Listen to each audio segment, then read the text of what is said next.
뜨거운 여름, 시원한 바람과 같은 하나님 말씀으로 행복한 시간 되십시오. 안녕하세요, 성도 여러분. 7월 31일 수요일 말씀 묵상 시작하겠습니다. 오늘 함께 나눌 말씀은 열왕기하 17장 40절과 41절입니다. 2 Kings chapter 17 verse 40 and 41 함께 읽겠습니다. 그러나 그들이 듣지 아니하고 오히려 이전 풍속대로 행하였느니라. 이 여러 민족이 여호와를 경외하고 또 그 아로 새긴 우상을 섬기니 그들의 자자손손이 그들의 조상들이 행하던 대로 그들도 오늘까지 행하니라. 오늘 본문은 어제 본문과 이어지는 내용입니다. 사마리아에서 벌어지고 있는 종교 혼합주의에 대해서 비판하는 내용인데요. 다시 한번 간략하게 배경을 설명해 드리자면 북이스라엘의 호세아 왕이 아수르 왕의 종이 되어서 조공을 바치면서 아수르의 보호를 받고 있었습니다. 그런데 호세아 왕이 아수르에게는 더 이상 조공을 바치지 않고 오히려 애굽 왕에게 사절단을 보냈다는 것을 아수르 왕이 알게 되었습니다. 호세아가 아수르를 배반한 것이지요. 아수르 왕은 호세아를 감옥에 가두고 3년 동안 사마리아를 포위했습니다. 사마리아가 결국 정복당하고 이스라엘 백성들은 아수르로 끌려갔습니다. 그리고 아수르가 멸망시켰던 여러 민족들을 사마리아로 데리고 와서 거주하게 했습니다. 물론 아수르가 이스라엘의 모든 백성들을 다 아수르로 끌고 가진 않았습니다. 나중에 보시면 유다가 바벨론에 의해서 멸망당하고 백성들이 바벨론으로 끌려갈 때도 왕족, 귀족, 그리고 제사장 등 지위가 높고 부유한 그런 사람들부터 먼저 끌려갔습니다. 아마 아수르 역시 이스라엘이 다시 하나 되어서 나라를 재건하지 못하도록 왕족, 그리고 귀족, 제사장 등 지위가 높은 자들과 그 가족들을 아수르로 끌고 갔을 겁니다. 그리고 별 볼 일 없는 농민들이나 힘없는 자들만 남겨놓지 않았겠습니까? 그렇게 남은 자들이 또 나라 재건을 위해서 이렇게 하나 되어서 반역을 일으킬 수 있기 때문에 다른 민족들을 그곳으로 이주시켜서 민족을 섞어버렸습니다. 사마리아로 이주했던 이방인들은 자신들이 섬기던 종교를 그대로 가지고 왔고 사마리아에서 자신들의 신을 섬기며 살았습니다. 그런데 하나님은 하나님의 땅에서 하나님을 섬기지 않고 이방신들을 섬기는 것을 그냥 두지 않으셨습니다. 그래서 그곳에 사자를 보내서 본보기로 몇 사람이 죽게 하셨습니다. 갑자기 사자가 사마리아에 나타나서 사람을 죽이는 사건은 흔하게 일어나는 일이 아니었습니다. 고대 사회에서는 이런 일이 일어나면 신이 벌을 내린 것이라고 생각했습니다. 그래서 그들은 이 땅의 주인인 여호와로부터 이 재앙이 왔다라고 판단했던 것이죠. 그들의 생각은 틀리지 않았습니다. 그들은 또한 어떤 지역에 오면 그 지역의 신을 올바로 섬겨야 복을 받을 것이라고 생각했습니다. 여러분 참 웃기지 않습니까? 그 땅에 살던 이스라엘 백성들은 자신들에게 닥친 전쟁이나 기근과 같은 재앙을 여호와 하나님께서 내리셨다고 깨닫지도 못했고 여호와를 똑바로 섬겨야 그 재앙을 해결할 수 있다고 생각하지도 않았습니다. 심지어 많은 선지자들이 그들에게 닥친 재앙들 그리고 앞으로 닥칠 재앙들이 여호와의 벌이라고 그렇게 돌이켜야 된다고 계속 외쳤지만 믿지 않았습니다. 그런데 역설적이게도 이방인들은 자신들에게 닥친 재앙이 이 땅의 신인 여호와께서 내린 벌이라는 것을 바로 알아차렸습니다. 신앙의 대상이 달랐을 뿐이지 신앙심은 이방인들이 훨씬 더 깊었던 것 같습니다. 이 사건을 보고받은 아수르 왕은 포로들 가운데서 제사장 한 명을 베델로 보내서 그곳에 거주하면서 하나님의 법규를 가르치도록 했습니다. 여기서 여호와의 법규는 여호와께 예배드리는 방식과 또 여호와의 율법 전반에 관한 것이었습니다. 근데 중요한 것은 아무리 이 제사장이 사마리아 사람들에게 여호와 하나님의 율법을 가르치고 또 예배하는 법을 가르쳤지만 그들은 여호와만 섬겨야 한다고 생각하지 않았습니다.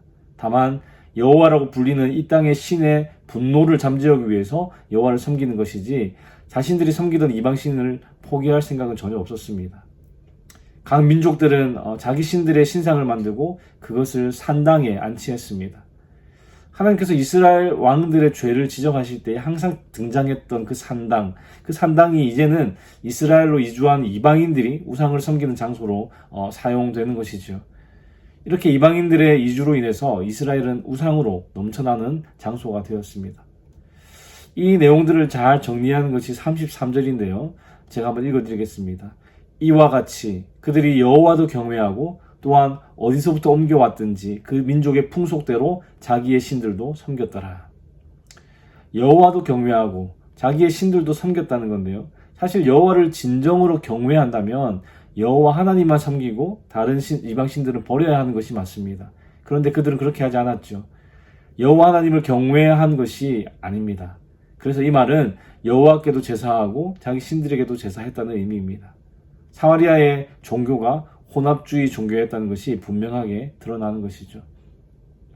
오늘 본문 34절부터 41절에서 열왕기서 저자는 이런 상황에 대해서 평가를 합니다. 이것은 여호와를 경외하는 것도 아니고 여호와께서 이스라엘에게 주신 율례와 법도와 율법과 계명을 지키는 것도 아니다라고 말합니다. 여호와께서 야곱의 자손들, 즉 이스라엘 백성들과 언약을 세우시면서 여호와만을 경외하라고 명령하셨습니다.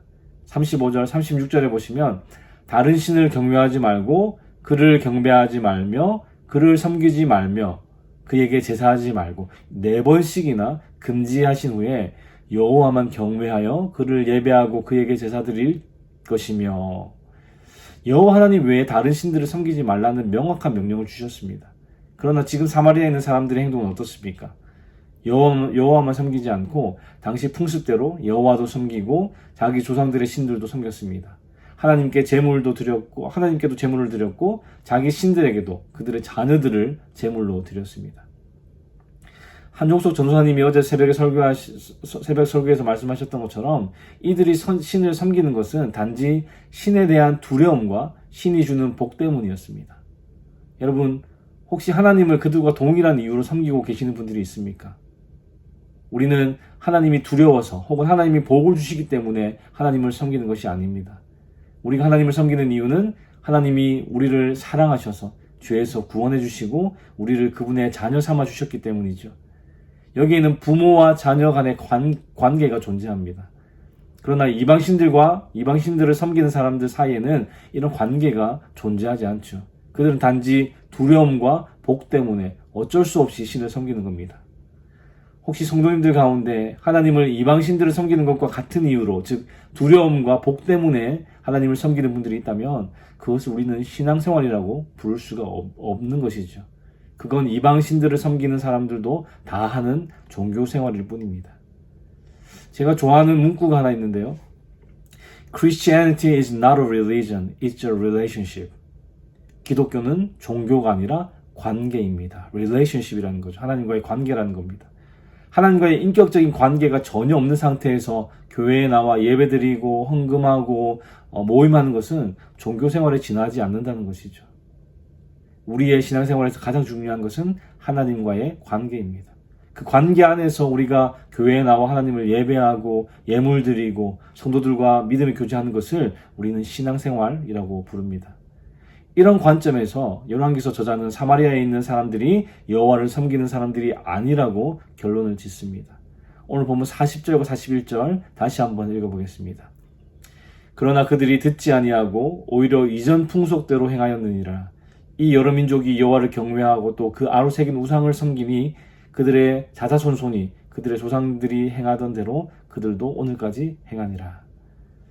이들은 그들의 조상들이 행하던 대로 계속 행했습니다. 그들이 진정으로 하나님을 경외하기 위해서는 과거의 삶의 방식과 목적과 태도를 바꾸어야 했습니다. 그것을 바꾸지 않은 채로 하나님을 경외하며 살 수는 없는 것이죠. 저는 오늘 말씀을 묵상하면서 북이스라엘의 수도 사마리아에서 벌어지고 있는 일들이 오늘날 우리의 삶 속에서 일어나는 일들과 너무나도 똑같다는 것을 계속해서 느꼈습니다. 영적 이스라엘이라고 불리는 저와 여러분들의 삶을 한번 돌아보시기 바랍니다. 우리가 여호와 하나님만을 경외하고 있는지 아니면 여호와 하나님도 섬기고 지금까지 우리의 조상들이 행하던 대로 이 세상의 풍속대로 우상들도 섬기고 있지는 않은지 돌아보아야 합니다. 물론 우리가 눈에 보이는 우상을 섬기거나 신상에 절하지는 않겠죠. 그러나 우리가 하나님보다 더 중요하게 생각하는 모든 것이 우상이라면 우리는 하나님 외에도 너무나 많은 우상을 섬기고 있다는 것을 부정할 수 없을 겁니다. 오늘 기도하실 때 하나님, 내 속에 하나님보다 더 중요하게 생각하고 더 사랑하는 우상이 무엇인지 밝히 보여주시옵소서. 이렇게 기도했으면 좋겠습니다. 그 모든 것들이 이 세상 사람들에게는 너무나도 당연한 것들이겠지만 하나님의 백성인 우리에게는 여호와 하나님만을 경외할 수 없도록 만드는 우상이 될 수 있다는 것이죠. 예수님께서도 마태복음 6장에서 사람이 하나님과 재물, 즉 이 두 주인을 섬길 수 없다고 말씀하셨습니다. 사랑하는 성도 여러분, 우리의 삶 속에 재물이라는 것이 당연히 필요한 것이지만 그것이 우리의 우상이 되지 않기 위해서는 하나님만을 우리의 주인으로 삼아야 합니다. 우리가 너무나 많이 들어서 머리로는 잘 알고 있지만 이것이 우리의 삶 속에서 이루어지기 위해서는 매일매일 하나님만을 내 삶의 주인으로 섬길 것을 결단해야 하는 것이죠. 오늘 하루도 하나님만을 내 삶의 주인으로 섬기겠습니다 결단하며 살아가는 저와 여러분들의 삶이 되기를 주님의 이름으로 축원합니다. 기도하겠습니다.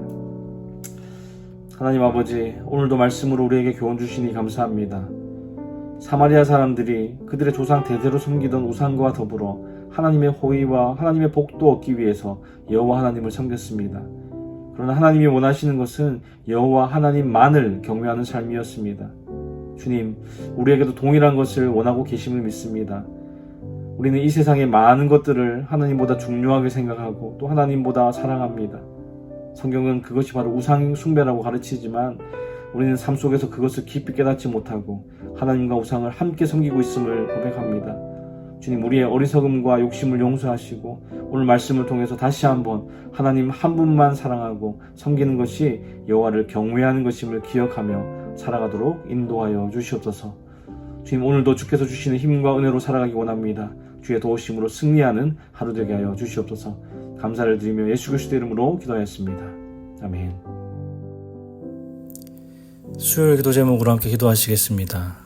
교육부 및 청년사역을 위해 기도하실 때 영아부, 유아부, 초등부, 중고등부 교회학교를 통해 어릴 때부터 아이들이 복음을 만나도록, 그리고 대학부, 청년부, EM사역을 통해 영적 부흥이 일어나도록 기도해 주시기 바랍니다. 그리고 구역 예배를 위해 기도하실 때에는 우리 구역장님들이 예배를 성령 충만함으로 인도하도록, 구역장님들이 그 섬김을 통해 각 개인이 먼저 은혜와 복을 받도록 기도해 주시기 바랍니다. 선교사님들을 위해 기도하실 때에는 네팔의 윤성철 선교사님, 터키의 하상욱 선교사님, 일본의 문일배 선교사님, 페루의 윤애경 선교사님을 위해서 기도해 주시기 바랍니다.